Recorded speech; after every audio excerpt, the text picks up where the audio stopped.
Hey everyone, welcome back to the Lost Eternal. As you guys can see, this episode's going to be a little bit different. So in this episode, we're going to be talking all about Lost Ark. Sorry, Lineage Eternal and Diablo 3 fans, I haven't forgot about yous, but we've got some cool stuff to talk about with Lost Ark. So we're going to be jumping into some of the classes in Lost Ark. We're also going to be talking about the weird IP blocks on the website, account selling, if you can buy your way into the beta, all of these topics. Let's get started with the new Lost Ark classes. So it looks like there's been a leak on some of the systems that are in the game. Now, first of all, the class system is not unique to the genre, but definitely not what we were expecting. When we think about traditional action RPGs, in my opinion, I just think things like Diablo, you pick a class and that's what it is and you build it. But it looks like Lost Ark is going down the kind of Tree of Savior, Ragnarok path as well, where they have class hierarchies. Now there's 4 hierarchies: the warrior, the fighter, the gunner, and the magician. Now what you've noticed in the gameplay is some characters look suspiciously similar to each other. Well, from what it appears, they are actually the same character, just different tiers underneath that class. Now I think the best example of that comes with the fighter category, where we've got the Infighter and the Battle Master. So let's just briefly go over some of the classes that we already know and introduce ourselves to the new ones. So under the Warrior, we've got the Warlord and the Berserker. These are well-known classes. We've seen the gameplay in the past. Now we've got a brand new class under Gunner. We've obviously got the Devil Hunter, which we have all seen, but the new guy is the Blaster. Check out the picture of this thing.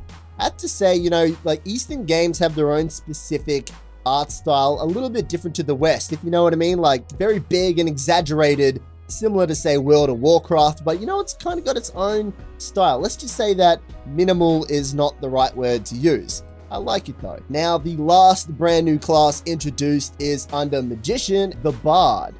So yeah, some pretty cool stuff, guys. I really like the concept designs of all of these classes, and it's pretty crazy. Like the in-depth design of the actual hierarchies is, like I said, in-depth. When you look at, say, Tree of Savior, where they'll give you like a slight cosmetic change, and it's not really a big deal. They're going all out with this. It looks like the UI, which has changed recently as well.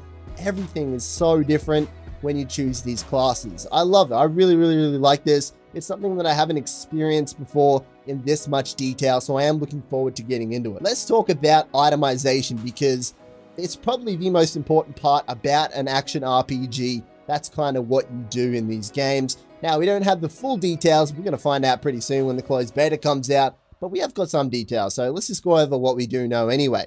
So there's specific armor that gives you bonuses to your individual character or your one branch down from your hierarchy. But the unique thing about it is that if you have a job in the game, for example, if you're a miner, if you wear certain clothes, you get benefits towards your job class as well.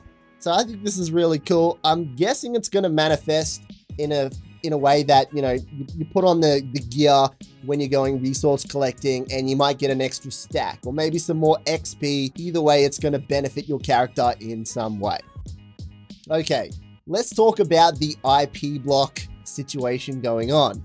Obviously, we're getting closer, and it looks like Lost Ark is shutting down more so than opening up, which what you would expect, even though it is a closed beta. You know what I mean? Like, you think they'd be like, hey, world, guess what? We're testing our game. But apparently not. So, as you know, you need a Korean phone number to sign up to the beta. We all know that. But the official website is now blocking all IPs that aren't from Korea. Now let me tell you why this is a little bit strange. Let's reverse the role here and pretend it's like Blizzard Entertainment and they're bringing out Diablo 4 and they've got a beta on the way. Imagine if Blizzard Entertainment IP blocked the website to Diablo 4 beta to like just North America. You'd be like what the hell? What's going on? There's some really, odd things. Hopefully they can, tighten up their undies a little bit and let us all just have a look at the website at least. There is still that looming question of, are we even going to test the game in English? Because that's going to be the big kicker. If they actually do decide to come, like, that's when guys, if they're like, okay, we're doing an English beta, that's when you are guaranteed to know that, yeah, the game's going to be coming out in the West. Because we still honestly don't know that. They've hinted towards it so much. they haven't 100% confirmed it yet that it'll come out, that we can even play it. So, you know, that's scary as hell. Because obviously, you know, I've wanted to play this game for so long, been covering it for so long as well. The idea that it wouldn't come out in English, even on the same date as the release of the full version in South Korea, I'd be devastated. I'd be so pissed off. Anyway, now while we're here, I also want to talk about buying into the beta. There are a couple of websites that are selling accounts.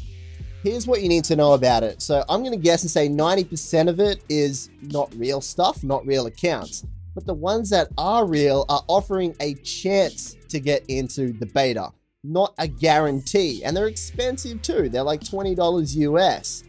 My recommendations are that, I know it's tough, but definitely hold out, because if there's 9,000 people getting into this game and you're buying into a chance, your odds are so low. You may as well donate that $20 to your favorite Twitch streamer who is going to be playing it and might even live stream it. Probably a better way to go about spending your money, in my opinion. But, you know, it's your lives. Go and live your lives the way you want. That's just how I feel about it anyway. So yeah, guys, so the last thing is we got some world map designs, just images of what the actual world map looks like. I always like to look at these. They're always unique and different in each game. Looks all right to me. I don't want to go into any more speculation or anything like that, because we're so close to the closed beta. I hope you enjoyed this episode. Let me know what you think. My name's Elvis. Subscribe. Catch you next time, guys. See ya.